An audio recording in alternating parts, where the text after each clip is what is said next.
Welcome to Zeta Protocol, the Star Wars Galaxy of Heroes podcast that is 59% more deliberate than your last minute GAC attacks and spiritually opposed to the phrase, everything's fine. I'm Egnards, joined by the real house dad of Amish County, Fat Phil. And tonight, the galaxy gets quieter. Cinta arrives without fanfare, but with intention, rounding out our new Rebel Fighter marquees, bringing the kind of patience that turns one small misclick into a permanent mistake. Some kits explode, Cinta escalates. So, count your corrupted signal data, protect your 28 speed mods, and hit play before your next upgrade marks you for elimination.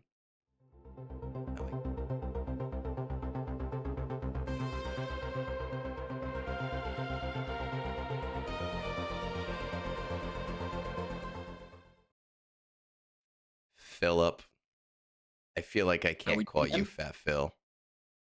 That's it, dude. I don't care. This show is elevated. So we have to, I think we're going to call you Philip for the duration of Zeta Protocol. And I don't know if it's Fat Philip, Sir Philip, King Philip. I don't know what it is yet, but we have to kind of lift you up in society. Could we do like King Phil? Just like, just the up is Philip is reserved for like 3 people. My wife, my brother, and like the guys that knew me in like grade school. Is that how you know you're in trouble when your wife calls you Philip? No, when my wife opens her mouth, it's just kind of I know I'm in trouble. That's fair. For those of you, just for those of you who are watching and not on audio, we're gonna play a game tonight, and that game is, well, I have to backtrack. Last week, I promised Phil that I would send him my old webcam because I bought a new one. I invested in myself. And then I got lazy and I realized I really don't want to go to the post office. So I bought you the same webcam just because, like when you make a promise, you feel like you have to follow through on the promise. And Phil, I thought he was on a PC. I didn't realize he was on a laptop, and the clip to his webcam does not fit the laptop. So we're playing a game of will his webcam fall off by the end of recording tonight? And I'm hoping, I'm pretty sure we're going to get at least twice that this thing falls down, and I'm very excited for it. I was going to say, are we taking the over 1.5? I feel like that's got to be the line. I'm doing over. I'm going for 2. At least 2. Yeah. The cats are, I mean, they're a problem all the time. Yeah. Well, before we were recording, right, the one was like behind your computer, and it did, I think, knock over. They go behind the computer, okay, and then they also run across. And when it's like my, gaming laptop, not a big deal. Like, yeah, it's just the game up. There's no keyboard bindings. But when it's my work laptop and I'm like in an Excel file, and then the next thing I know, I see a bunch of like random letters in a cell, and I'm like just pressing escape until I figure out what they did. Well, so we're gonna hope that it happens, because it would really make my day. I'd be very excited to see that. We do have one thing that I want to rip the Band-Aid off on right now. I know it's coming. Last week there were 2 criticisms to having you on the show. 3 criticisms. The first is that you have no good takes, and that's the fair one.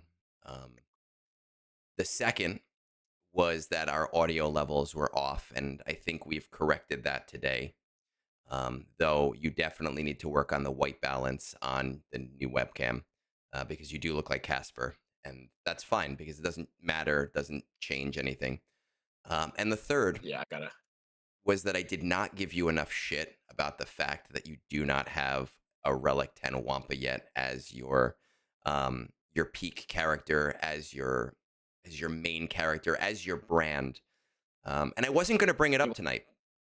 I know you have your toy. I get it. You sleep with it at night. You snuggle up. I understand. Whoa. This is not just, this was in one of those, my wife went to an antique store and she sent me a picture of all these Star Wars toys. Yeah. And she's like, "Do you want any of these?" And there was some really cool stuff there, like a big Darth Vader. And then I see just in the bottom corner of the picture MPA.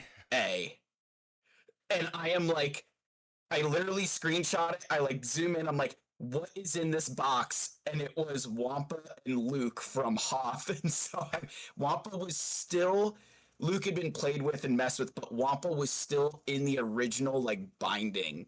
Because nobody loves In Wampa. Yeah, we got it. well, someone does, you know. Well, what I wanted to say here was I wasn't going to give you shit tonight. People begged me in the ZP discussion on Discord, in my PMs. A lot of seriously, a lot of people did message me and wondered why I didn't give you shit. And I don't like, I like to subvert expectations. But then something beautiful happened today.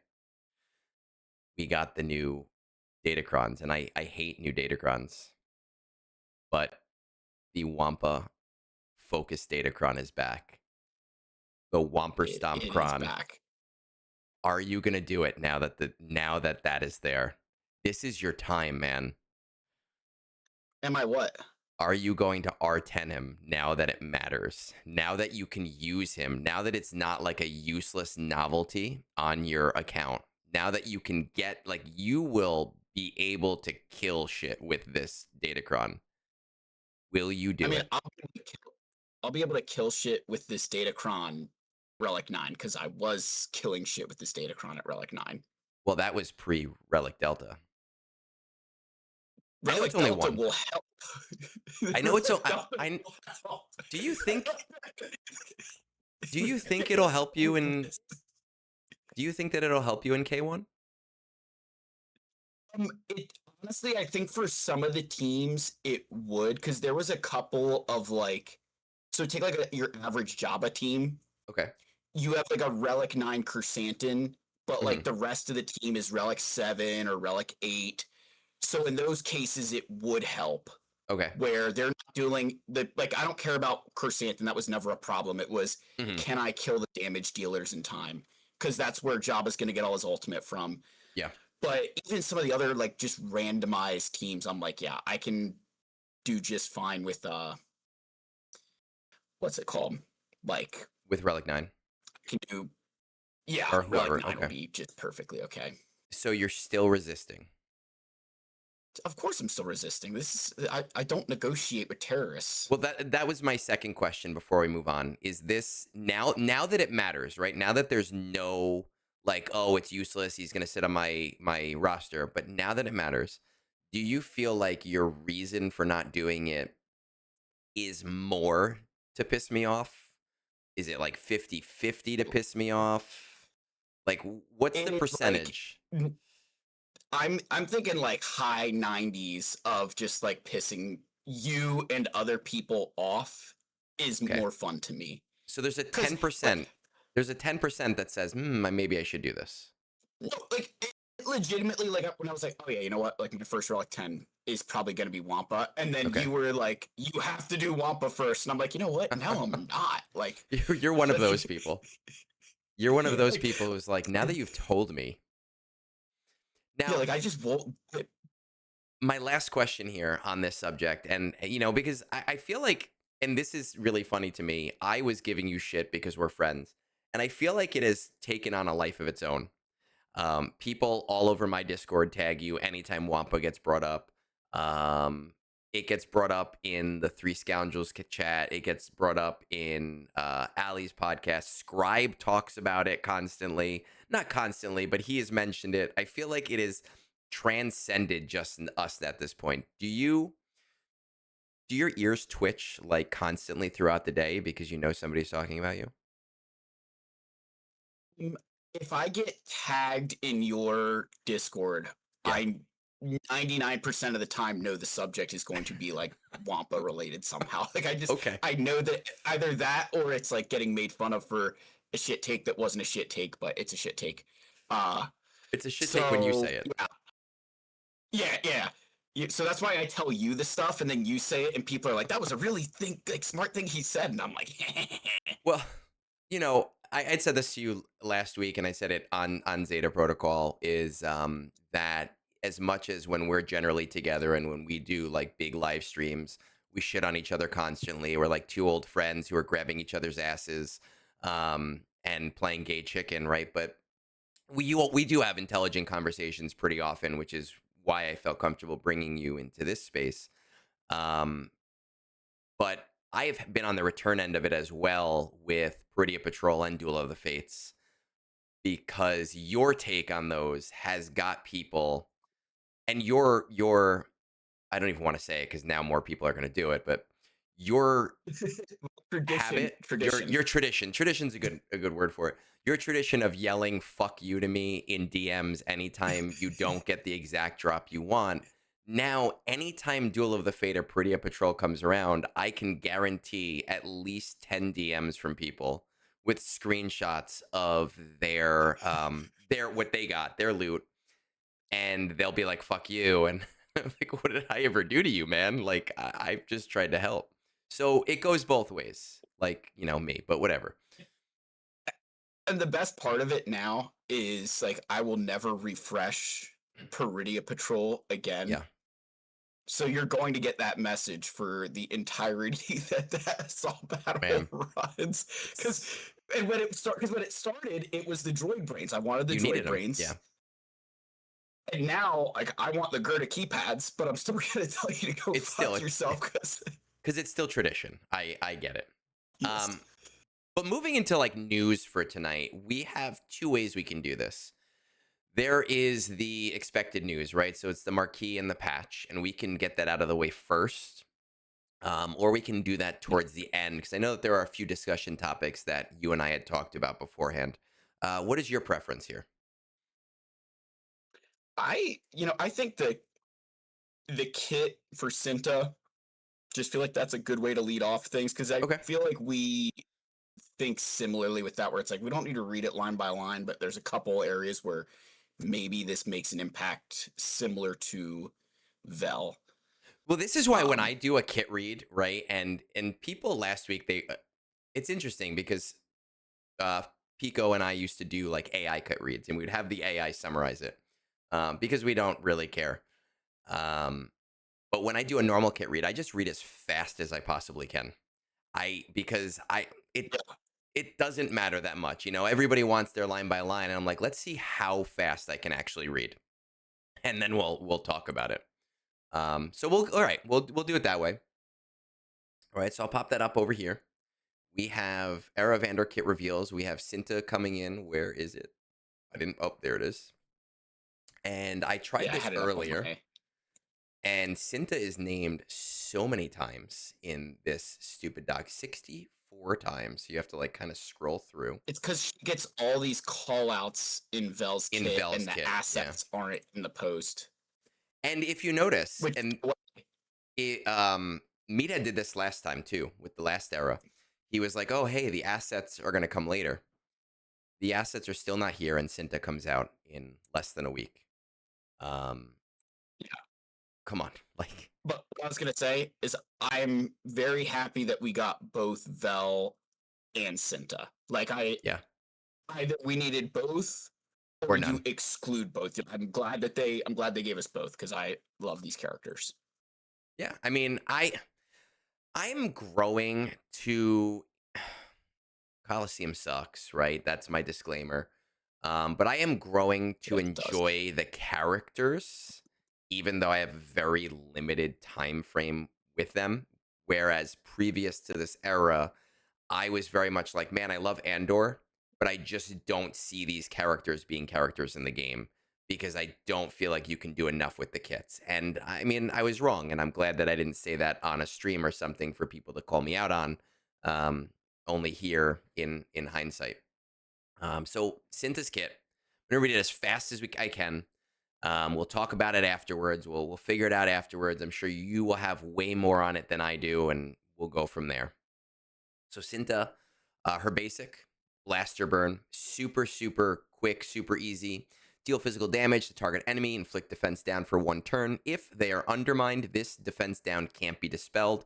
Cinta stealth for 1 turn. Simple, basic, easy. Don't have to worry about too much there. Very nice. I love kits like that.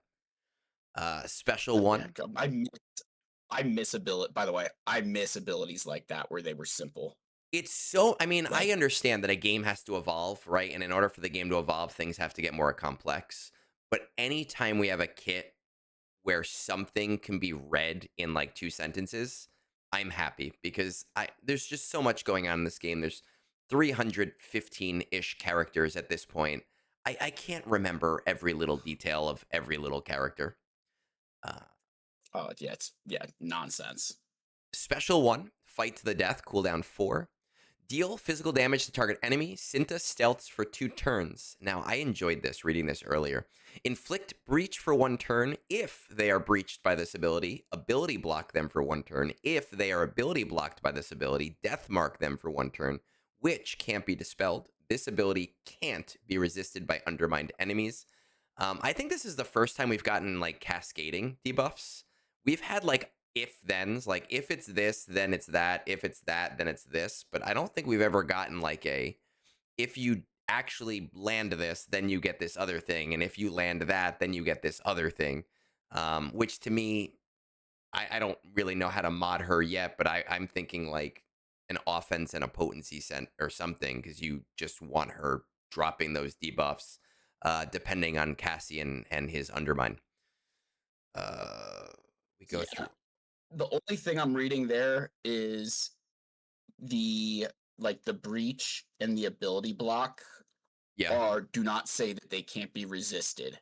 right. So those Which are is they're going to go through that potency tenacity check. So that was going off your hey, mod for potency because the where I'm going with this is that death mark sounds really nice until you realize, hey, you could inflict breach, hmm but that ability block could then still also get resisted because there's a 15% base resist chance. So getting the death mark is going to be a little bit harder without a significant amount of potency or help from everybody yes. else. I mean, again, like we have 7 kits, right? So I try not to read all 7 of them because I will not remember all 7 of them.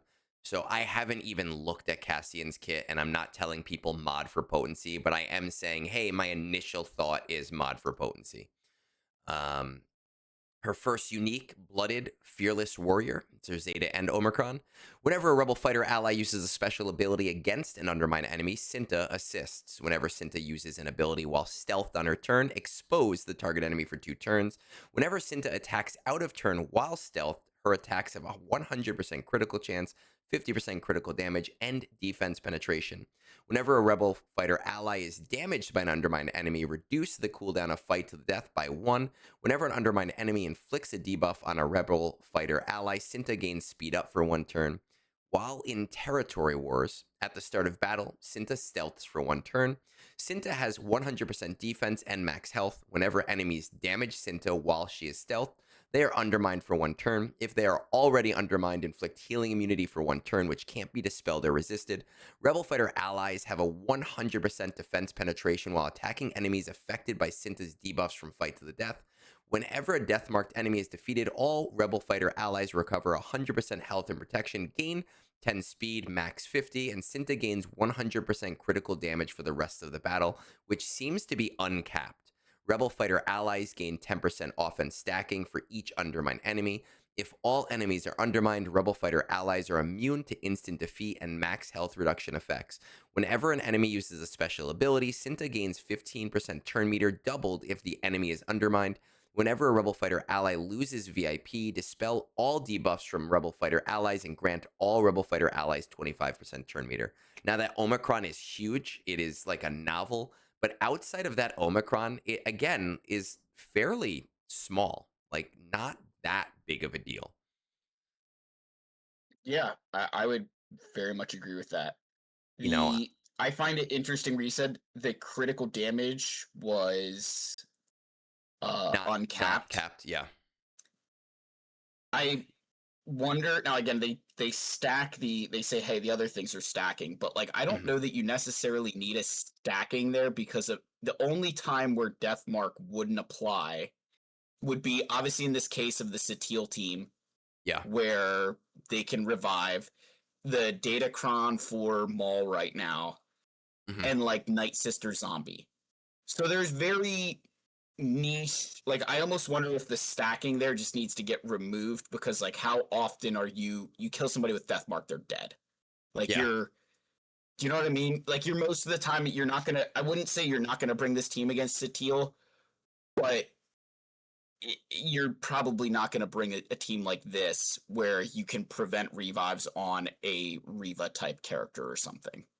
Yes, the only other one, and this is irrelevant, it's just me being pedantic, is like you think about like Geos because of the summon. The summon doesn't get revived, it gets Oh, yeah.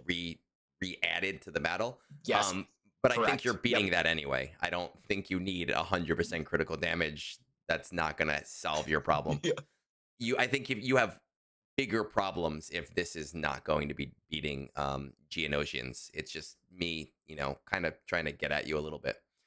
I think she has one more. No. Yeah. Unique 2. You're the only reason I'm here. Whenever Cinta damages an enemy, Cinta and Vel recover 5% health and protection, doubled if that enemy is undermined, and Vel gains a stack of resilient defense for 2 turns. If Vel is active, whenever Cinta has her stealth dispelled, Cinta stealths and gains 100% offense for 1 turn.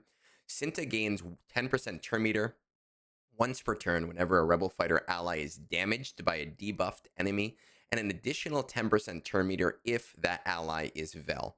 Whenever a rebel fighter ally damages a debuffed enemy out of turn, Cinta dispels all debuffs on herself. If that enemy is undermined, dispel all debuffs on Vel. Again, in relation to kits we've been seeing over the years, this is a very basic kit overall, outside of the Omicron. Well, I mean, we have new things like cascading debuffs, which is really cool, but it's Yeah. not a lengthy kit. I do think that part of that probably has to do with the fact that this is a kit that is very much tied to Vel, and there are things for Cinta in Vel's kit, and there are things in this kit or in this kit for Vel, and they just kind of bounce off of each other. Yeah. I'm going back through because I wanted to see something where I'm trying to figure out how often Cinta can stealth. Well, So whenever Cinta, when if Vel's active, whenever mhm, Cinta has her stealth dispelled, Cinta stealths gains 100% offense for 1 turn. Where I'm going yes, with that, think about the Tomb Guardians. yes, They use that AOE. They're going to dispel your buffs. it's But gonna go if right back Vel up. is active, it's going to go back. My question is, that gains 100% offense. It doesn't have a stacking. It doesn't say stacking, but Yes. so is it just a one-time thing, or would it continue to stack if you keep removing her stealth So you're saying before like she takes a turn? if those 3 Tomb Guardians use the same move 3 times in a row, and that's an interesting question. Um, that is an interesting question. I wonder. No, of course, there's no Q&A at the bottom here for that. That is a very interesting question. But we all know that what's going to end up happening with Coliseum is that they're going to do the one AoE, and you're going to be like, all right, I'm fine. And then they're going to do the next AoE, and then everybody just dies for some reason. So it's an interesting Yeah, question, I but mean it's that's probably irrelevant, right? That's just kind of how Coliseum well, works. okay. You're using this team against Leia, and they keep Yeah. dispelling the stealth, and it keeps coming back. There you go. So yeah, so that is a more pertinent discussion to the late game and to the after era content. I mean, in my head, it's going to give you 100% stacking, right? Like it's just going to keep boosting until Cinta gets her next turn and does her damage. And it might work the same way that actually the Tomb Guardians work, where when they have no buffs left, they constantly do more damage on their next attack, right? And then you forget about that, and then they wipe your whole team, and you go, "What the hell just happened?" And you go, "Oh, right, I forgot to read the kit." So that would be my Yep. thought. There is that maybe this is a hard counter to teams that have mechanics that are going to constantly do those debuffs, but don't have like a buff immunity of some sort, or like a non-dispellable buff immunity. Um, Yeah, so we'll or see. Dengar keeping you from stealth. Yes, yeah. So like something like that to throw it out. So maybe this works against Jabba. Again, I haven't read Cassian's because Why would I right There's no now? I don't need there's to. I actually have always liked when you guys do this, Hmm. that you kind of go through the era that way, where it's like, all right, let's just read the kits that are relevant to Right now. now. Um, Yep. my segue here is actually into something we were talking about earlier today. And I want to bring it up here to get more of your thoughts. And it is pertinent to the way that we do things here. Um, One thing that I'm hating about the update cycle right now is in the past, we would get State of the Galaxy, and they were intermittent. Sometimes it was 3 months, sometimes it was 4 months, sometimes it was 5 months, right? Um, and it would be a really big post, and it would tell us what is going on in, or the road ahead. They were the same thing, but different names. It would Y- tell us what's Yep. coming up, the big stuff. They would say, hey, we're doing something in this game mode, we're changing how shards work, and it'd be a really long post to get people excited. But in general, even if it told you about characters coming to the game, you only got who they were. You got nothing else. And then every two Yes. weeks, every 3 weeks, every 4 weeks, whatever the cadence was at the time, you would get the marquee kit reveal as part of the update. And you would go, all right, cool. I have the kit reveal. I'm excited about it. I'm going to read it. And I'm going to read the update notes. And the update notes are going to be small, but who cares? Because I have this kit reveal. Right now, with the way the eras work, we get all of that information at the beginning of the era. And then the updates for 3 months are nothing. It's just, hey, here's bug fixes. Yes. Um, and that's fine. I appreciate, like, this update that happened today. There are a ton of bug fixes, like a ton of bug fixes, and that's great. Keep fixing bugs. Thank you, CG. I'm not telling you not to fix bugs, but when we get all of this information at the beginning of the era, there's nothing for us to look forward to during that era, and I kind of understand why they do it, because the way the era works, all of the characters are in the game. You could just read the kit. But I really wish they would find a way to solve that and have the character there, but their abilities read coming soon or something, so that not just as a creator, I have something to talk about, but I don't know, as a player, just being able to say, oh, hey, something cool dropped, something small dropped. There's a nugget of information. Well, I think more as a player, I'm gonna say, like, selfishly, I did not read all of these kits when they were released. Yeah. Do you know what? Like, like you see that post, and I saw, what is it, like a 40-minute read at the top Yeah. of the, you know, and like, look, I spent enough time on this. Like, we talk about this, spend enough time on the game. Mhm. I'm not reading 40 minutes worth of text that is irrelevant in some cases for what, the next 2.5 months. For months. Because, like, yeah, like the KX droid, like, what that, like, I could care less. In the moment, right? Obviously, I want to care at some point, but in the moment, it's useless information. Yeah. And I've appreciated that they've tried to get more structured with certain aspects of the game, because there was Mhm. a while where, You didn't know. when is this coming? Mhm. When is this happening? How am I? And I appreciate that they have gone to that, where it takes away some of that speculation that used to be kind of fun, but I think the structure's better overall for people who are spending money or trying to really free to play, save their crystals and be smart with their stuff. They know when things are happening and coming back. But I think it's also at times gotten them lazy. Like with Smuggler's Run 3 in the, I don't know if you saw the post Yes, I did. where they're like, oh, it's shared. We're just going to run another event. I'm just going to say it now.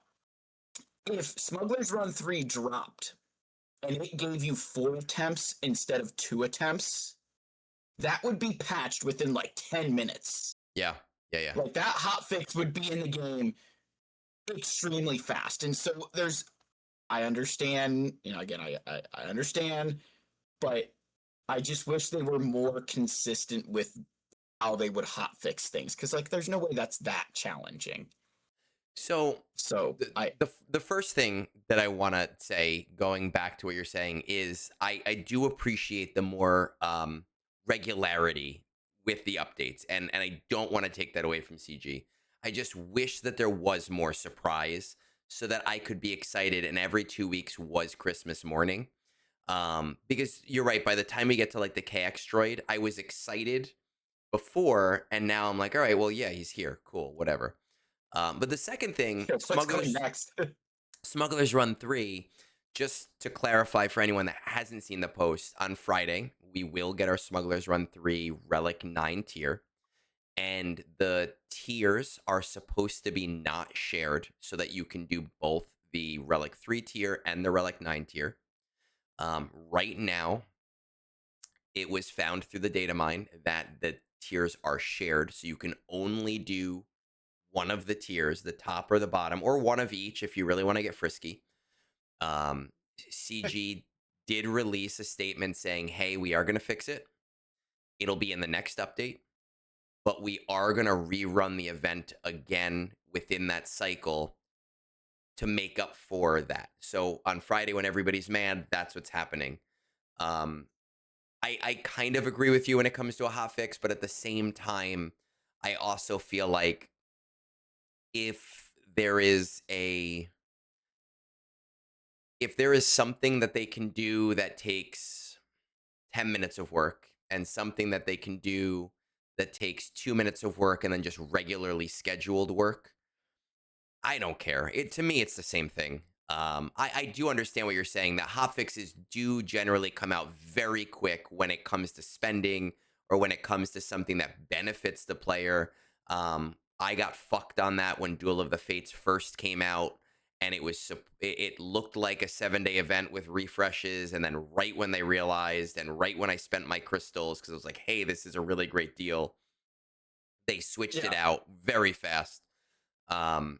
So I agree that that's how it usually runs. But I personally, I'm unbothered, and I do appreciate that Meathead did say something very quickly and very upfront to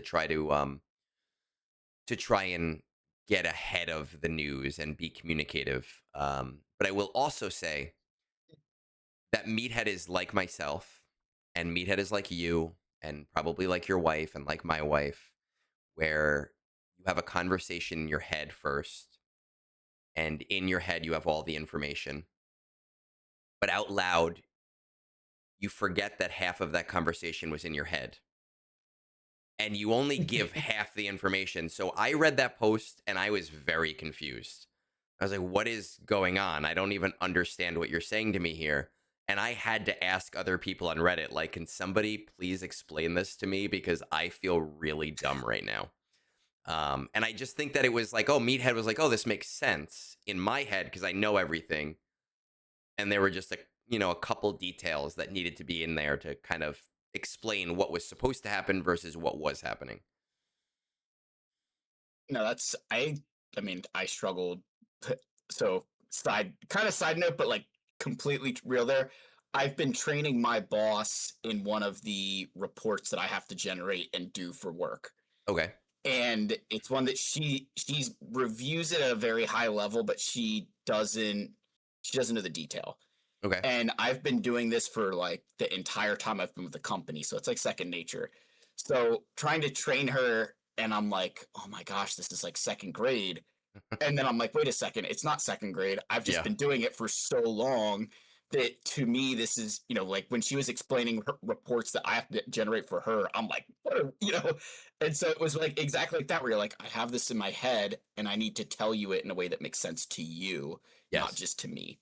Yeah. And I mean, I see it So in my no, work too, as an educator, right? We're like, all right, my God, like, kid, like, read this thing. Like, how do you not get this? And you have to remember that I was just as stupid when I was in third grade. It just takes a lot of practice, and all of these things that feel easy to us now were not easy to us back then. Um, but correct. look, it is what it is. We're getting Smugglers Run. We're getting the correct Smugglers Run 3 on Friday. Is it a little bit late? Yes, it is. Am I annoyed by that? Yes, I am. Can I do anything about that? No, I can't. I would have expected by the time Hondo came out and by the time Smuggler's Run 3 actually did come out that we should have had this like a month and a half, if not 2 months ago. But whatever, we have it now, and I'm happy. I now need you to go do your math to figure out, is it smarter to do tier 1 or tier 2 of the shared, and then when they release it the second time, like, it'll be fine. So I need to know which tier offers better rewards. I mean, I imagine tier 2. I didn't even look. I have no idea. I imagine tier 2 does. I haven't looked. I don't know which one actually has better rewards, so I'm waiting for you to tell me. Yeah, I haven't even looked. I was very busy today. With this patch, I mean, IG90, right? IG90 is farmable. Cantina 8A. I know you have some feelings on that. We'll get to that in a second. We have a lot of bug fixes. We're not going to go through all of them. There's a lot of bug fixes. Some of them are like really silly small things, right? Like fixed an issue where the support and leader tags are switched on Stormtrooper Luke. So that's really just a visual bug. Yep. Some of them to me are very, very funny. Like there was an issue with an infinite turn meter loop if Bastilla was on Satil Shan's team. Adding the clause while Satil is active in this part of her leader ability whenever an Old Republic Jedi ally ends their turn, and if no other allies have legendary battle meditation, allied Bastilla Shan takes a bonus turn. So that stops her from taking infinite bonus turns if she is the only one left. Yep. I don't think there's a reason to go through all of them, but I do appreciate seeing a big list like this because I don't think players realize or appreciate how complicated this game is and how many bugs it probably has and how normal it is for a game like this to have a lot of little bugs going on. But again, this goes back to what I was saying before. The whole update is, hey, IG90 is farmable, and here are all of the things that you didn't notice were going on, and we just kind of fixed them. Yeah. Yeah.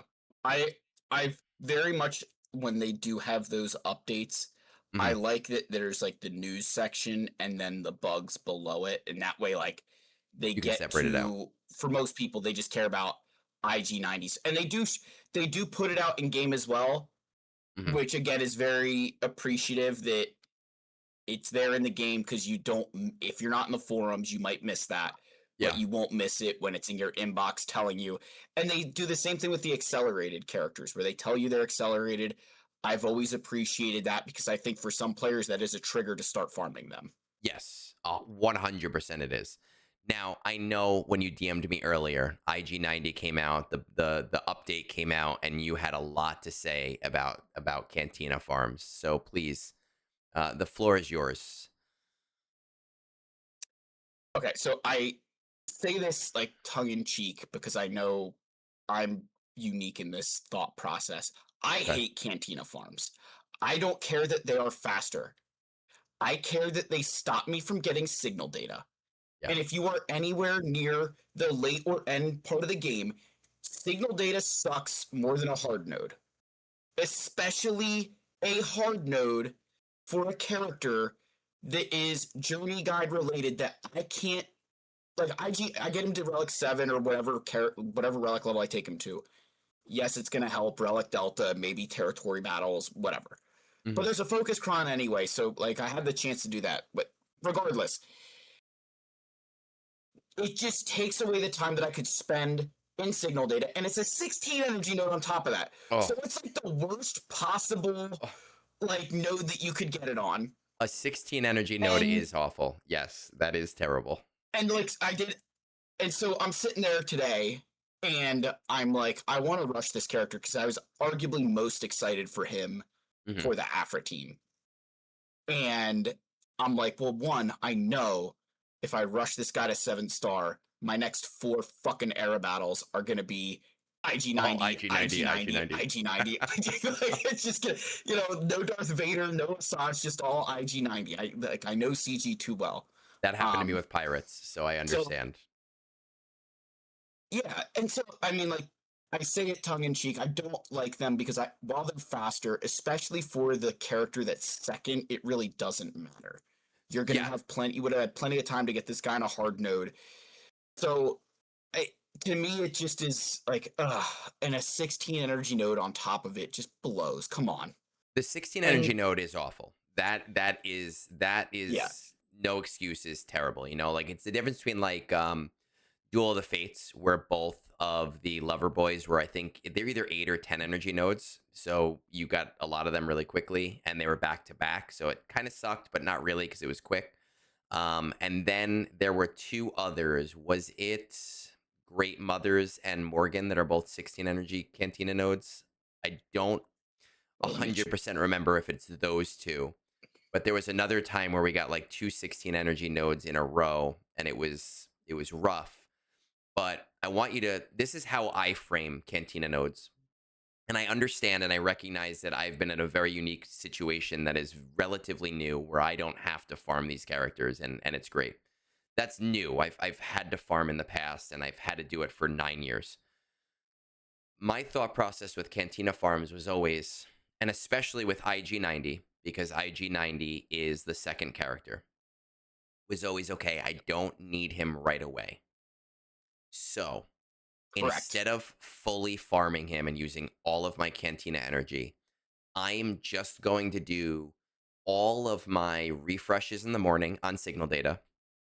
And then when I come back at midday from a midday reset, which is the only one that I care about because that's the Cantina energy one, any energy I've accumulated goes to the Cantina farm. And that, I mean, technically is the same, right? Because I'm getting the same amount of signal data and the same amount of shards over the same amount of time. But psychologically, I'm not fully stopping my signal data farm. So I can still advance other things in my roster, which I think is actually doubly important now because of the era battles. Because Hey, of that that. was what I was going to interject and say. The era battles make that 1,000 times smarter if you are a free to play. Yes. If you are a dolphin or you're going to spend, this isn't as big of a deal.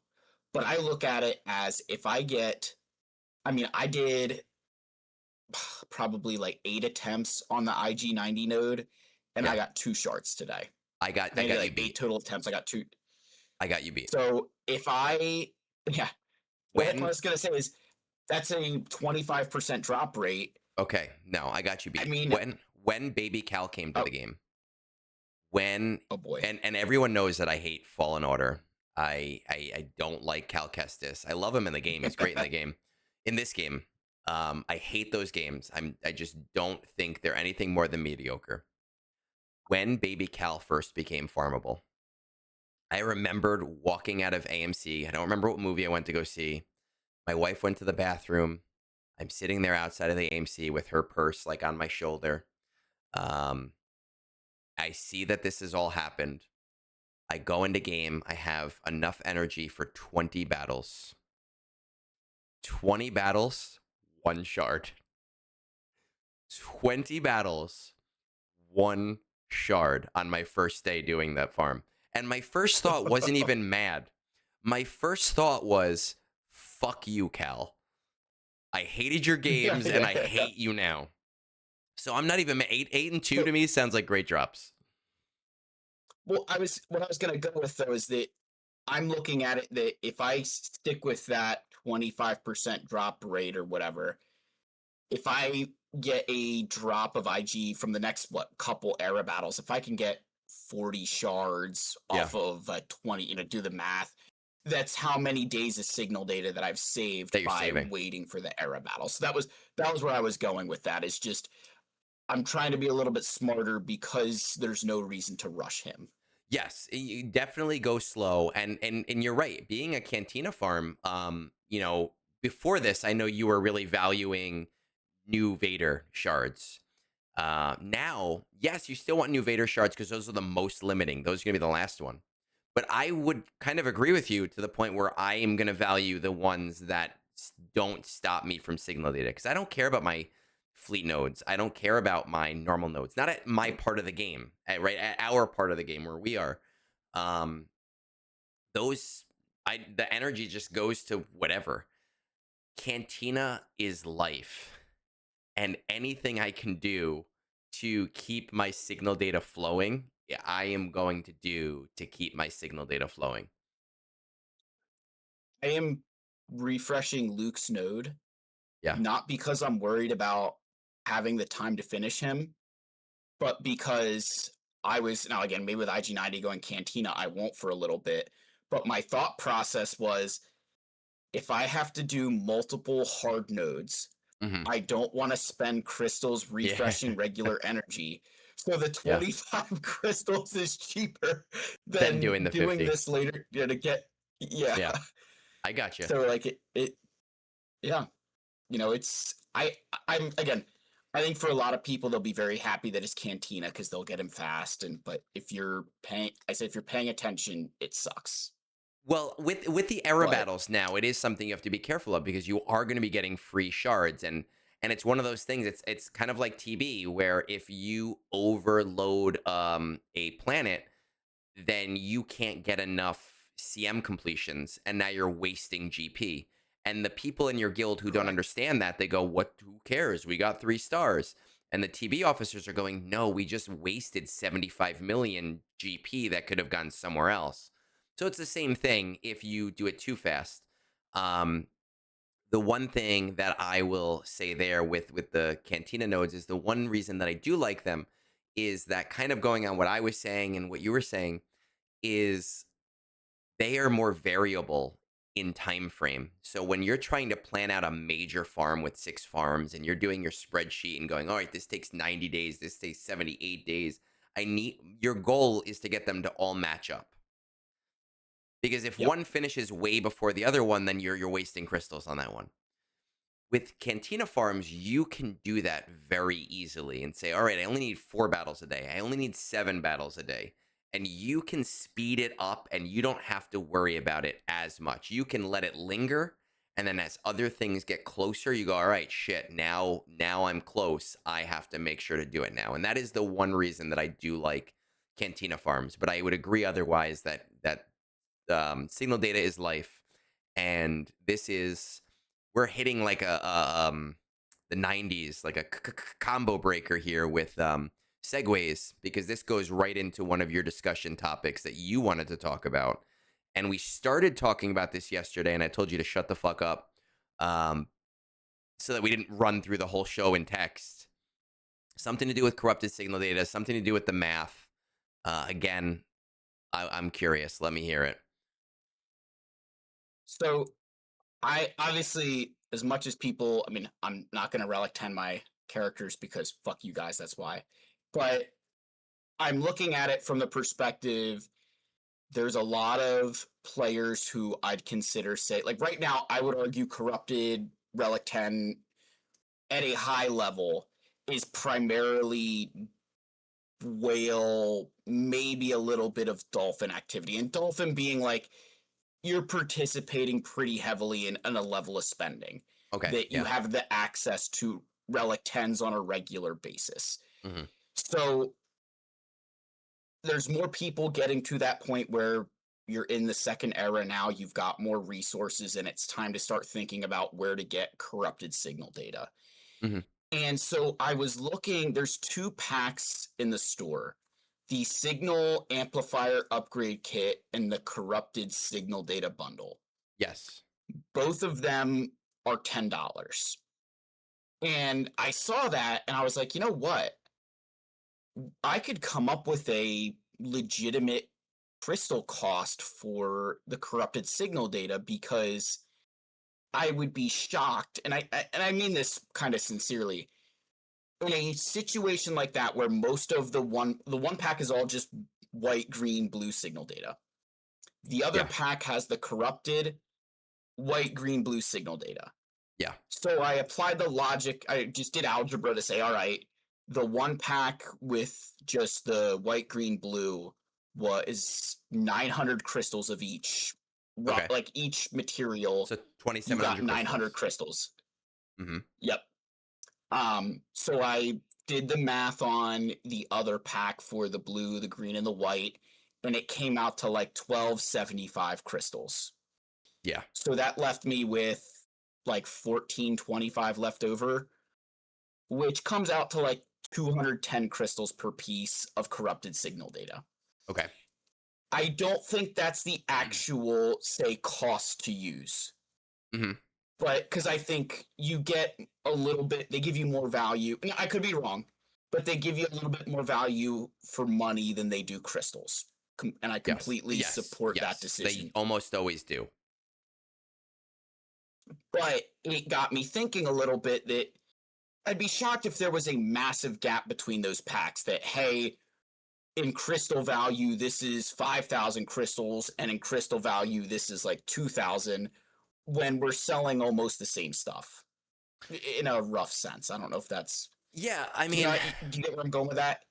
I do. And I think that, it depends on how you value corrupted signal data. I talk to a lot of people on the event server who see values differently than I do. And generally, when I value things, I try to evaluate in an objective way, right? Because as content creators, we want to put things out there that everybody can kind of use in the way that's best for them.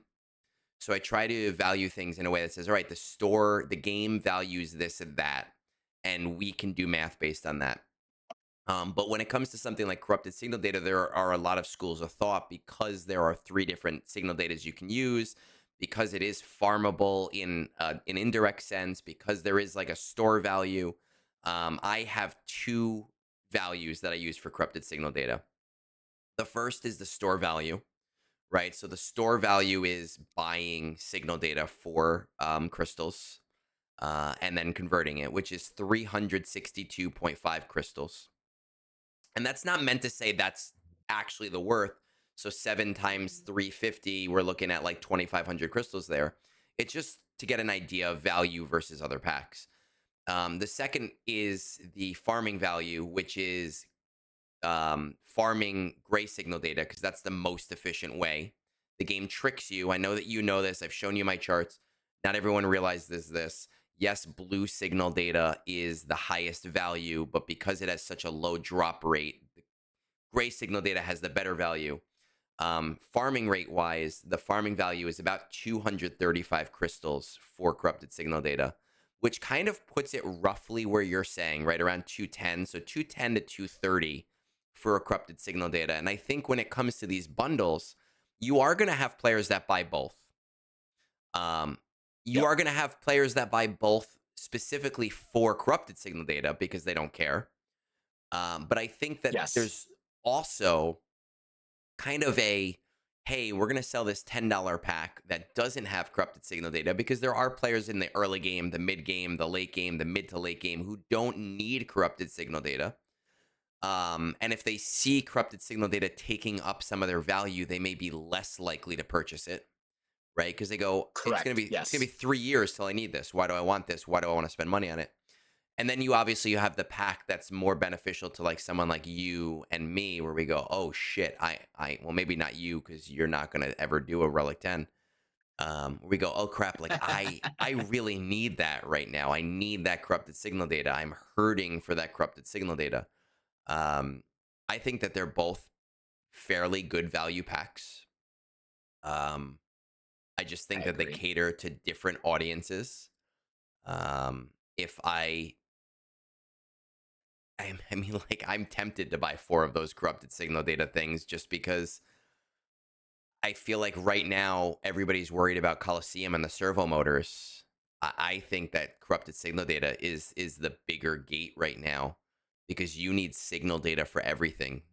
And it was already a huge gate for players before this, and this just gates them further. And this corrupted signal data is the trap. And yeah, like, I look at a pack like this and I go, this is juicy. Because it's where I was gonna compare. Okay. Was you were talking with Storm. We were talking with Storm the other day, and he's like, I'm gonna buy the Kyrotech and then turn it into droid brains. Yeah. And you're like, no, don't do that. And it was the same thing with me looking at this signal data, where I was like, I don't think using the shipment cost is the right value to determine the scavenger, because we don't use that for Kyrotech or the Gear 13 pieces for Gerda keypads and impulse Mhm. detectors, because we recognize that you may as well just go buy those with crystals before buying these salvage pieces Yeah. and then converting. I call it, because I'm very creative like this, I call it the availability tax. Yeah, of They're course. not, Of course. yeah, like it's not a one for one trade here. If you're interacting with Relic 9, you're interacting with Relic 10, you're not spending the white signal data. Mhm. So the way CG is framing that, you should farm just as much blue as you do green, as you do white. We're not forcing you to spend as much white, so that should naturally go to your corrupted signal data, and we're doing you a favor by letting you use it that way. I will just add that normal people call it supply and demand. As the supply goes down, the demand is higher and the costs go up. It is what it is. We don't have to It's come but up with cute. it's We don't have to come up but with cute names for it. No, because supply and demand is different. This is almost like going to your all-inclusive hotel, Yeah. handing them USD. They're going to give you back whatever foreign currency, but they're going to take a piece of that because you can't use USD everywhere. So they're taking a convenience fee from you, where they're taking the Of availability tax or convenience fee. It's not supply and demand, because supply and demand is what the pack value is for $10. I would say, They're giving you a convenient way to use your resources. They're just not gonna, like, if you were gonna give me lessons at your dojo mhm, and I said, hey, I'm gonna pay you in filet mignon nice. for Sounds you to great. make, I'll sign you up. right, but are you gonna realistically, if it was, say, $90, if I give you Yeah. $90 a fillet, is that equivalent to $90 in cash? Or are you gonna be like, dude, come on, you gotta give me like more fillet that No. this is worth it? So Because I understand. I do understand what you're saying, and anytime you travel, obviously there is that vig because, and I mean, but that vig, that fee is their payroll, right? That's their rent. That's them. They provide that service, and in order for them to provide that service, there's a cost involved. Um, correct. Oh yeah, 100%. so it's not a fee that you're just paying because you're a dumb tourist. It's a fee you're paying because there's a cost involved. Um, with this, it does come down to if something is in high supply, you're less likely to take a shitty deal, right? And if something is in low supply, you're more likely to take a deal that has a much lower value. So, for example, with the corrupted signal data, the supply is much lower. So we look at it like, what's the scavenge value? What's the this value? What's the that value? Well, I'm going to buy everything. Whereas Chirotech to Droid Brains, now that Droid Brains are a much higher supply, we look at the scavenge rate and we go, oh, buying Chirotech directly to get this, the value is shit. Like, it is terrible. I did the math on a few of the packs and it was really bad. And the reason it was Yeah, really like bad, in CG, I originally thought that they did this by accident, but now I'm like, oh, they definitely did this on purpose. The reason that it's really bad is because a lot of those packs also factor in the cost of full Chirotechs as well, and full Chirotechs cannot be made into Droid Brains. Uh, so don't so get me started. I was having a when I was having a better day. He just said that. when you buy a Chirotech Ascension, you get a bunch of full Chirotechs, and you cannot scavenge those, so those become wasted unless you're in the mid game and you can use those for your characters. I believe that was intentional. I don't think it was a bad move. I don't think it was an unsmart move. I don't think it was an unsavory move. I wish it was changed because I have so many of those full ones stacking up right now. But I think it was them realizing they're putting this on the market, and players in our position are going to be getting so many droid brains if we do that, that we will never need to buy them and will never hurt for them again. So they had to make that change, and I'm not a fan of it, but I understand it and I appreciate it. I mean, I'm gonna play the devil's advocate. Then stop giving me full pieces in the episode pass and give me the salvage. Yeah, but that it's the same thing, right? Like, we both look at this from end But game player perspective, and as end game but players, we go, but we you're don't getting need this. but you're getting the same amount. Like, I think where I get frustrated is like that one piece of Hmm. the signal data. The Yeah. one, it's the new one that they created. You know, the gold Yeah. piece that Yeah. I'm talking about, not the laptop, the computer, The power but converter or whatever it's the called. Yeah. converter one. Yeah. Like that. I have 8 of those Yes. fully full pieces. I have 2 of each of the other ones. I just looked. That's if you're buying the episode pass, how many characters actually use that power converter You are. compared to the Yes. laptops? So you're a And I hundred so I percent look. right. You're 100% right as an endgame player, right? We look at it and it's a waste for us. But I would argue that the episode pass still is an insane deal. It's a Oh, I disgusting deal. But that part of the oh I'm episode pass not. isn't for us. It's for the mid game Well, no, player. I'm not. I will never not buy the episode pass. It's Like that is so just good. it's stupid value. I'm more I and this isn't even on my end of like the droid brain side as much. I'm looking at it saying you're a player looking at this. Yeah. You have all these power converters.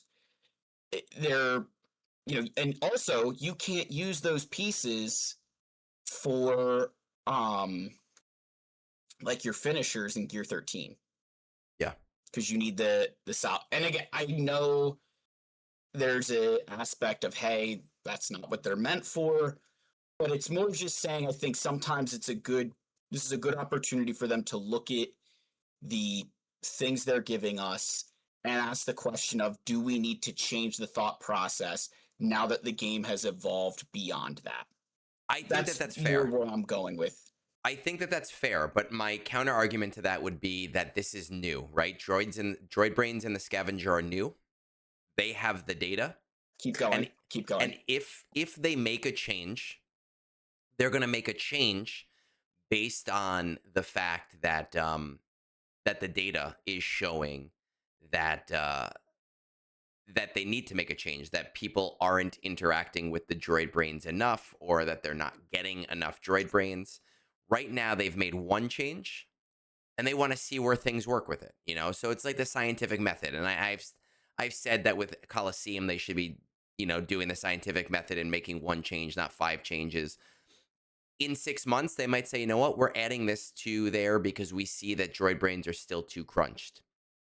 I personally, Yeah. I feel like I'm getting so many Kyrotech that I don't give a shit about droid brains right now.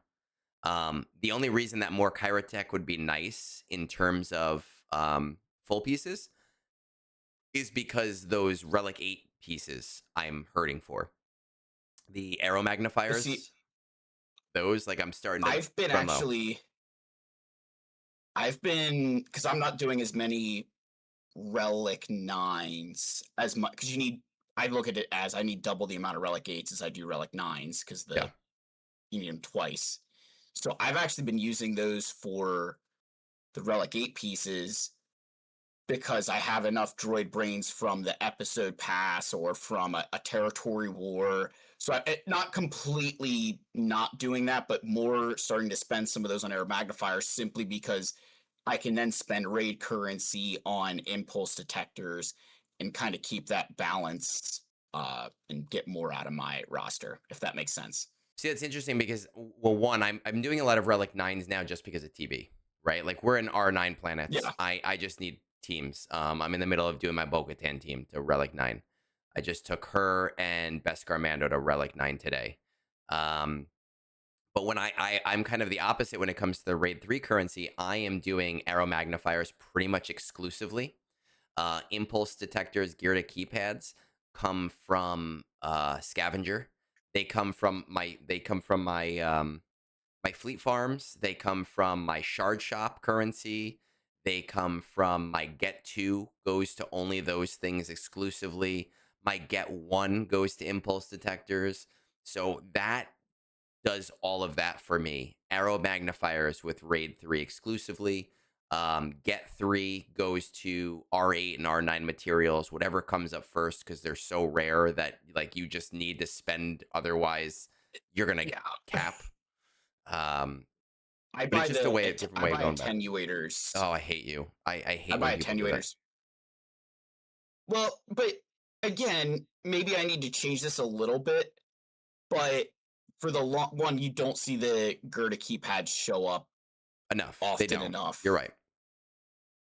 Um, and I was like, for where I sit in the game, and maybe now it's probably time I stop because everything's at like 100 and 150, calibration attenuators for everything.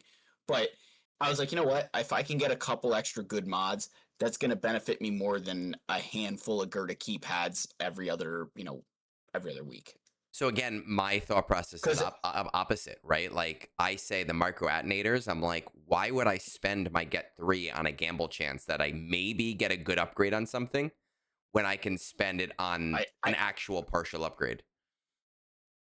well, I mean, mod addict here, you gotta get your fix in. No, I understand. Your hands are shaking and it looks like you have something going on, right? You're here. I get it, but that's just my difference in No, opinion. I've said I think I was even saying this to like user the other day. 90% of the problem with mods is there's so many layers of RNG before you even get to using Yeah, an yeah. attenuator. You're okay, you're going to farm a speed set. What shape do you get? Depending on the shape, there's an arrow has 7 different primaries you can get. Yeah. Forget the secondaries. There's Just 7 the primary. primaries. And then there's all the secondaries. And then does it roll the secondaries that you want? And if it rolls them, is it good or is it bad? Like there's so many variables. Yeah. It's an endeavor. You see all the successes, and I have a channel where a couple people will post our like great mods. Oh, so But do we. Yeah. there's so much randomness to it. There's so much randomness to it where you spend it on relics and you know what you're getting. Yes. You That's know how I that feel. Relic Mhm. 9 Bo-Katan, you get this. Um, yeah, being a mod addict sucks. that's I that's don't why know that's how else why to that's say why I don't it. that's why I don't do it. We have time for one more thing tonight. I think we're gonna call this Fat Phil's Hot Take Corner. I don't know if we need Ooh, a I don't know if we need a jingle here or something. Maybe we'll get Moonborn to do a jingle, and this will be a reoccurring theme, and will be something like Phil's gonna give us a hot take, and Egnards is gonna say, "Just fuck off," something like that. Um, you and I were talking again yesterday because I talked to you more than my wife. yes. And you had brought up, well, I don't remember who brought up the original subject when we were talking about territory battles, but in that conversation, you had brought up the, this was after I did my video on 8X and you had approved it and you're like, yeah, Yes. like speed up everything, like let's get through it faster. And you had said, hey, this is a hot take, you're going to hate it, but we need territory battles hard mode. Yes, we do. And I told you, I think I did in DMs, I told you to fuck off. I'd love for you to explain this to me a little bit more, with the time that we have left. So I understand a lot of people hate TB. Okay. I completely understand that, and I respect that take. I hate territory war. Hmm. I can even tell you there's times I hate GAC because I think both of those game modes, unfortunately, are very arbitrary on who you get paired up with. Yeah. That someone can be, I've watched plenty of opponents who I'm facing, they went 3-0 in the previous round, and I went 0-3. And we have Yeah. no business facing each other. It's so there's love and hate relationships with everything. And I don't think TB is perfect. But one of the big complaints that many of us have with territory battles is like the first, I mean, for me, I'd even argue like into phase 4, it's just a joke. A lot of Yeah. I the mean, outside of maybe outside of Haven, most planets pretty simple. There's not a lot yes. of So if you're in the mid and to end and I'm game, not saying if you're in the mid to yeah, end game, because phase one is nothing. If you're in the end game, phase two yes. is nothing. If you're at like the tip of the iceberg, right? Phase three is nothing. Um, so yes, those first couple of days are super, super easy. Yes, continue. And we're approaching the point now where there are so many new teams that have been added to Rise of Yeah. the Empire.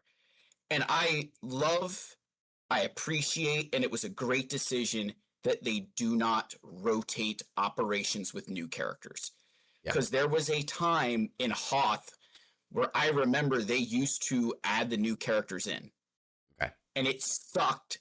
Now, at the time, it was only a star count, so it wasn't quite as painful, but it still sucked that your guild would be out of operation that you did last time because your guild doesn't have a 7-star val. Like, it sucks to suck. Yeah. Get whale or fail.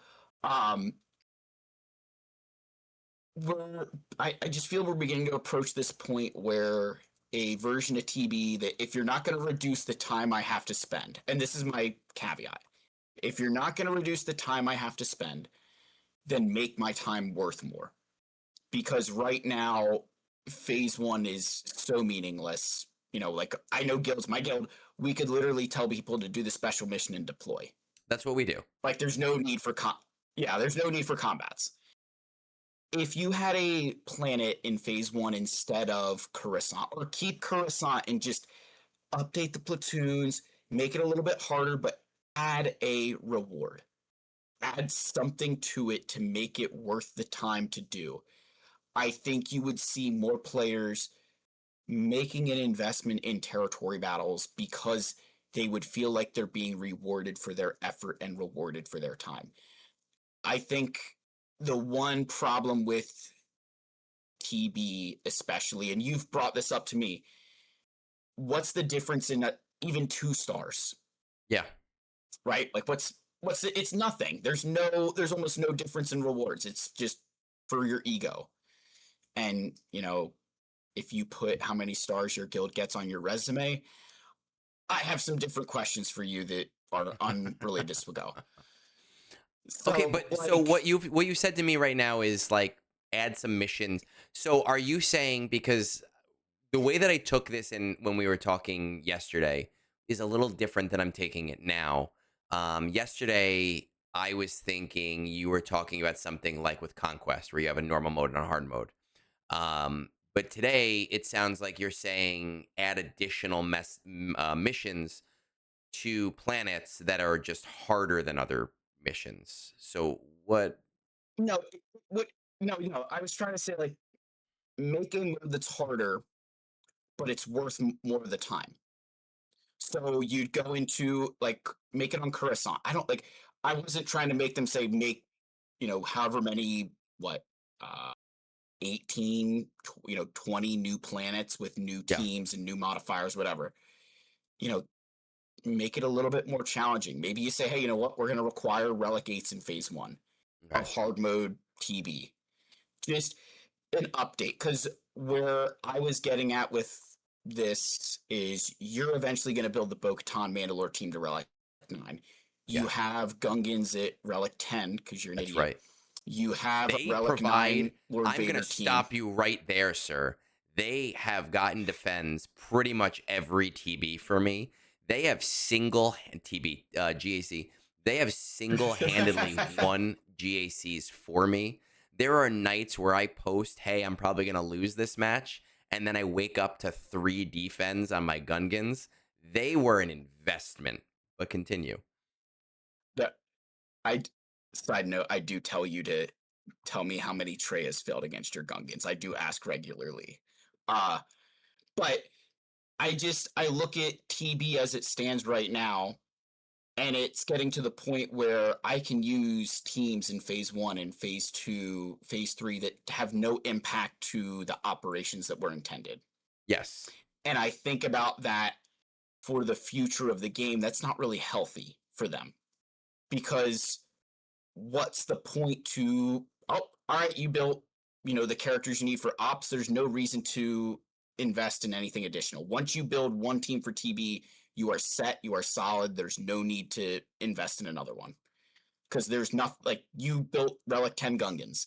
Yes. Do you need another light side team to replace your Gungans ever? No, I mean they're great in TB, right? But they're No, also relic 10. no, like, They're at the top. but that's the point I'm getting at, is I think they need to have something to say, hey, you know what?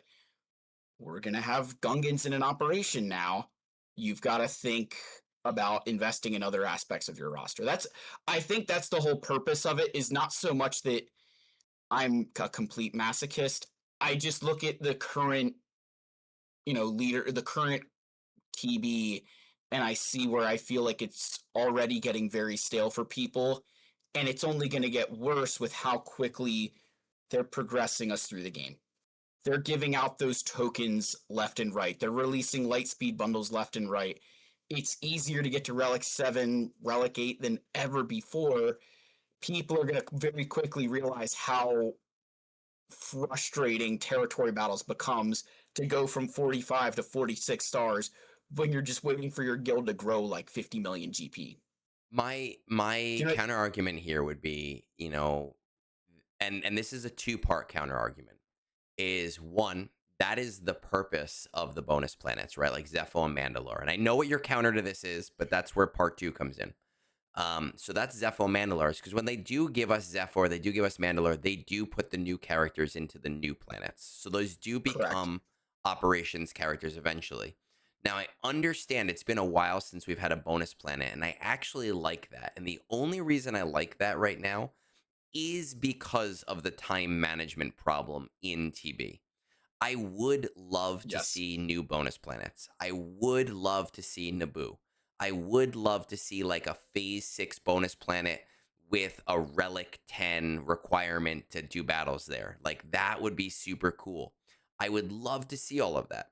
But my concern right now is that TB already takes so much time that before we can entertain making me take more time, we need to figure out a way to reduce my time. And that's something that all games at this level should be doing, right? And some people say, oh, well, the company wants you to spend 8 hours in the game because if you spend 10 hours in the game, then you're more likely to buy something with the 12 hours you're spending in the game.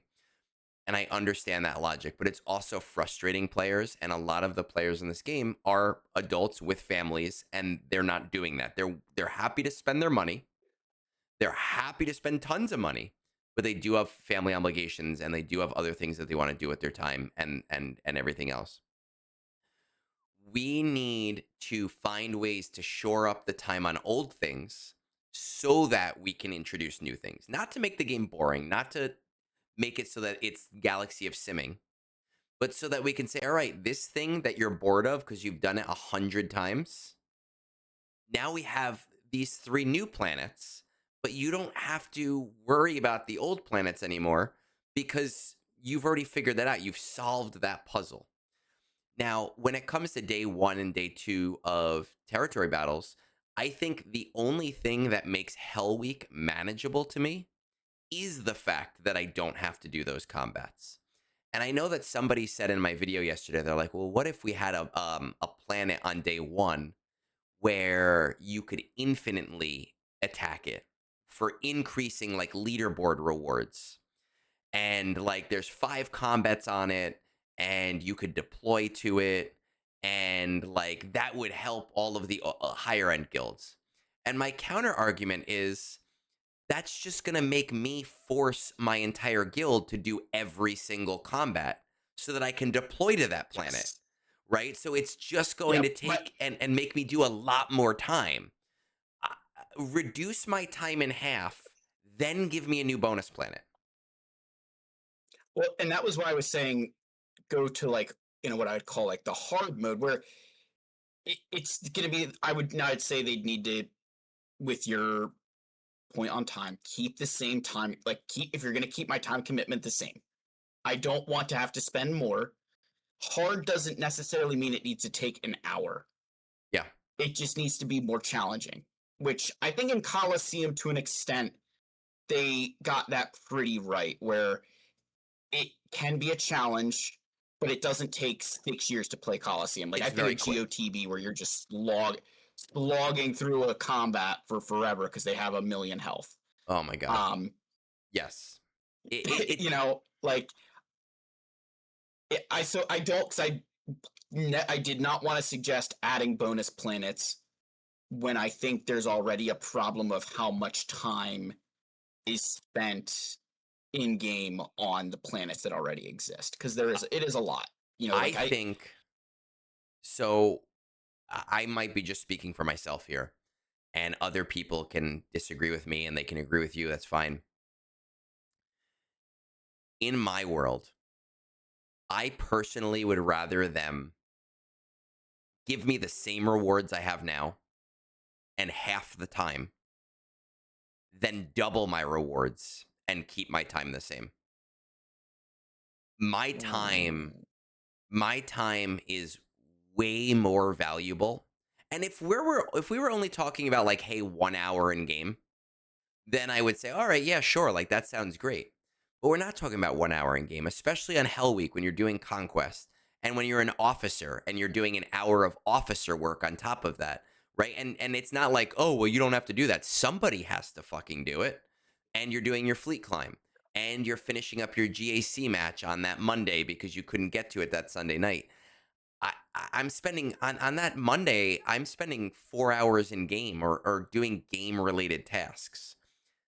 I'm not talking about 1 hour a day. I'm talking about a lot of time. I would rather half the time, same rewards over more rewards, same amount of time. That's me personally.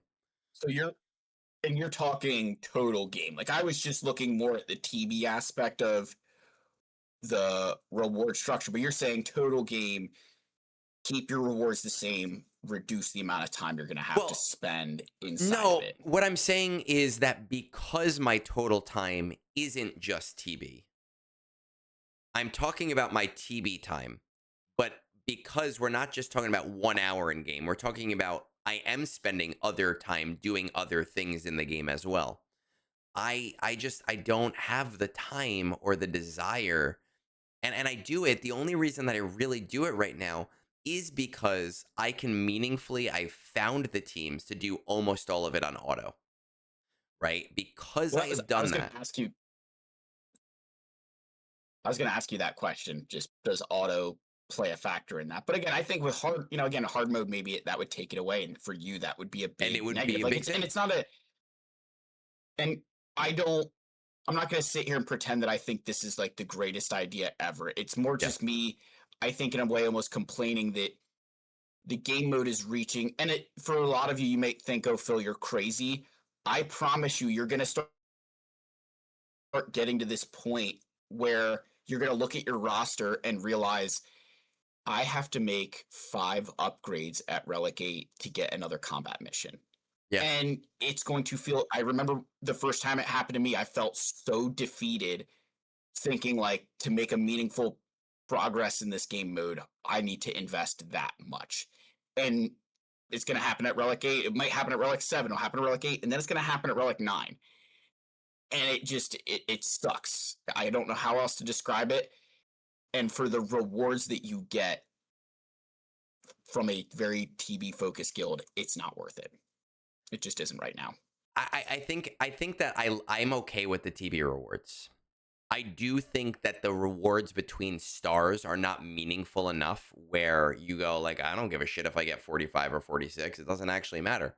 But I think the overall rewards are they're all right. They're not amazing, but with all of the rewards I get in game, you're talking about the cascading effect of the different relic levels. Yeah, I can think of like 3 years ago when filling day one platoons was hard and you were like, oh man, I got to bring a guy to R5. This is awful. And now I'm like, I'm bringing Yeah. everybody to R5. This is whatever. And everybody's going to R7, actually. Um, I do think, I strongly feel, and this has been my platform for a very long time is yes, do more with TB, but you need to figure out a way to make the amount of time reduced, especially yes, GOTB, those combats took forever. But the amount of time was roughly the same because it was much less combats. Um, at the same time, you couldn't auto them. They were unautoable. You had to actually play them, and it was awful. Uh, They were. I will they were die on the rough. hill that Geo. That was the worst. That was the worst TB And probably ever. Lightside Geo was And it wasn't. was was terrible. And remember, I don't. I mean, I'm not trying to spend all night here, but like if you remember, you could get an average or like an average. you could get a random battle. Like Yes. you know, in Rise of the Empire, this is the Exactly what you're team, getting. this is the fight. Like, could you imagine going to Haven and randomly getting the shorty node? Because that's what happened in Yes. GOTB was there was random, and that was that was awful. It I was mean, awful because like there's no way to. Mon Mothma was great at GOTB, but not against certain bosses. And if you got those bosses, you're like, Yes. oh well, I guess I'm losing. I'm getting 3 out of 4. Instead of Yeah. 4 out of 4. And there was almost nothing you could do. It Yes. wasn't like just like I remember getting geos with CLS was almost a death sentence unless you could like perfectly do it. Hmm. And you're just like, oh, well, this is a waste. And you spent how many minutes doing that already? So Rise of the Empire, all said and done, is a much It needed is. upgrade to the TB system. It is a huge upgrade. A huge upgrade. I very much like that they prioritize operations over combats. Now, obviously, at the end game, you need both in order to really meaningfully progress. But what it really did, especially for mid game guilds and early on in Rise, is it said, "Hey, as a guild, you're working together to get this thing. And if you have a day where you just can't do combats, it's not the worst thing in the world." So I do appreciate that, but I very strongly feel they need to find a way to reduce that for me. They need to find a way to say, "Hey, we're cutting your time in half." And if they do that, then they can refresh the mode and they can bring me back up to 45 minutes to an hour. That's fine as long as it's interesting. But don't bring me up to an hour and a half. Don't bring me up to an hour and 45 minutes. Don't add new things unless you're making things before that go a little bit easier. No, I think that's a fair assessment. I knew you wouldn't agree with hard mode TB, but it's more even just me saying do something. I Of don't. course. This is me going on the record and saying, one, do not add a bonus planet beyond Mandalore yet, because Not there's yet. not enough guilds that can feasibly get there. I wouldn't hate one in phase one because I think part of the problem with when they released Zepho and when they released Mandalore, it was very unobtainable for the majority of guilds. Where Yeah. Cal was a brand new character, Bo-Katan. I've said like a great. I mean, I know this would be a little bit harder to pull off, but like you're giving out a dark side ray bonus node that she's in. I think she's in Proving Grounds now. Is she in Proving Grounds, Yes. or she'll be in Hmm. Proving Grounds She is. soon? I think she's. Yes, she Um, is. She is. I was like, why couldn't they put on Mustafar off of that a node for a bonus planet of Exegol in phase two, and where more guilds could participate because it'd have like Sith Eternal, it would have Kylo, But I Dark think that Side that's. Ray. I think that that's exactly It's you've adding already answered your own question. What is the yeah, why? Why? yeah, Because it is a financial decision. Zepho was a financial incentive to get Jedi Knight Cal Kestis. Mandalore was a financial incentive to get Bo-Katan. Just like Smuggler's Run yep. 2 was a financial incentive to get Jabba. Just like, Jabba, like that's the whole purpose. The purpose of the bonus planet is to financially incentivize people to want to invest in those things early. If they give us a bonus planet that's all old characters, it is player friendly, 100%. But I don't see them doing it because there's no financial incentive to do it. unless you up the relic levels on it. And unless you up the relic levels and you like really put the reward in where somebody like me says, all right, listen, guys, we all have to relic 9 all of these teams that we weren't going to anyway. And then people are going to be mad anyway when they're relic 9ing like Ugnaught, right? And it's like, oh, this is the Ugnaught node, just like the Fennec Shan node. And you're like, oh, well, I got to do the Ugnaught node today, and it's relic 10 Ugnaught day. That's what it'll end up being, I No, think. it's no, and I think the biggest thing for me is just a plea for them to think about the legacy content a little bit more. And I don't want to get into that more than just saying I think TV is a great place for it. You know, Yeah, that's my I'm not going to get into that tonight because this is no, and the that's perfect stopping point for the night. We can definitely approach that another night, and I know that it is a conversation again that we had today, in semi decent length. yes. And that's why I said we're not having this. I'm like, I know, I don't want to keep going. So I Uh, appreciate it. so with that said, with everything all said and done, that is Fat Phil's hot take corner is hard node or hard mode TB. He explained it a little bit nicer here than he did in DM. In DM, it sounded a lot more hateful and hurtful, specifically targeted to me.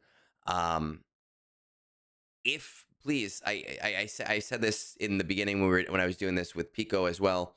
I know everything with the audio was off. We've I think fixed it. Please let me know. Tell me in the comments if things are better, and we'll continue to try to work on it. Phil, I am proud of you because that camera did not fall down. I was hoping it didn't. I'm gonna leave you with the last word though, and then we're gonna get out of here. You know, I owe everybody an apology because I think I overhyped Vel's impact on Coliseum, but I'm feeling redeemed that I think Cinta will bring more of that out after reading her kit. And I think the biggest thing I'm looking forward to is again uh removing one of the useless trash cans that is Pow and Saw Gerrera from my team and replacing it with somebody that is going to have era levels and provide more strategy. I've I've noticed my rank steadily increasing throughout this process as someone who only buys the episode pass. My rank is increasing because it starts to require more strategy to play as you get more of the characters, and that's something I appreciate. I'm looking forward to it. I hope all of you are. Like, this is the one benefit of this era system is that we get to use these characters, you get a feel for them. Yes, it's in a game mode that isn't quite legacy, but guys, take it and run with it. This is your time now to understand how you want to use them in Grand Arena and Territory War before it's there. Well, you That's what I heard it got for you. here first. I asked Fat Phil to give me his last words, and instead, John Galt over here gave me a 50-page monologue where he doubled down on his Coliseum predictions. But with that said, we'll find out next week if he is correct. Peace out. Have a great rest of your night.